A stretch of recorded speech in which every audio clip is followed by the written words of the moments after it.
Constructing a Leninist model of revolution, or a consistent, structured, theoretical, philosophical system of Leninism, are practices which can only begin from an unstable foundation. Lenin was not in the business of devising either a model or a systematic philosophy. His business was preparing and conducting a revolution. To achieve this, as we've noted several times already, consistency was sacrificed to expediency. Lenin stood for whatever he thought suited the ever-shifting situation of the moment. Like an ancient navigator, he followed a guiding star, but he needed to tack back and forth with the changing wind and take appropriate action to deal with extremes of weather. In that sense, we can perhaps identify the star, but that will be something so general it hardly helps. For example, we can say that his goal was consistently for proletarian revolution, though even here there were lapses into something nearer to populism. For instance, perhaps the most important practical piece of writing he ever accomplished, the decree establishing Soviet power on the 26th of October 1917, does not single out the workers, but claims power has been seized by Petrograd workers and the garrison, and by a coalition of workers, peasants and soldiers.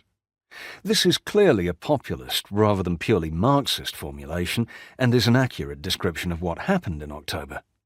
Setting aside that later historiography down to the present has not brought out to the full Lenin's undoubtedly correct, even obvious perception about the role of soldiers, who were the main revolutionary force from October to the end of the main civil war in late 1920, there is clearly an instinctive populist within Lenin, as was the case with many other Marxists, such as Mao Zedong, who was dismissed in Moscow, and the Chinese Communist Party HQ in Shanghai in the 1920s, precisely for being more populist and peasant-oriented than Marxist and proletarian.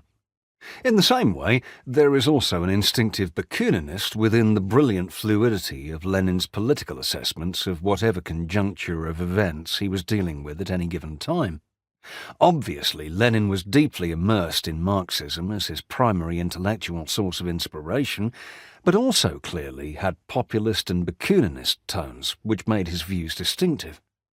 Nowhere is his similarity to Bakunin more obvious than in his main theoretical meditation on revolution, his pamphlet The State and Revolution.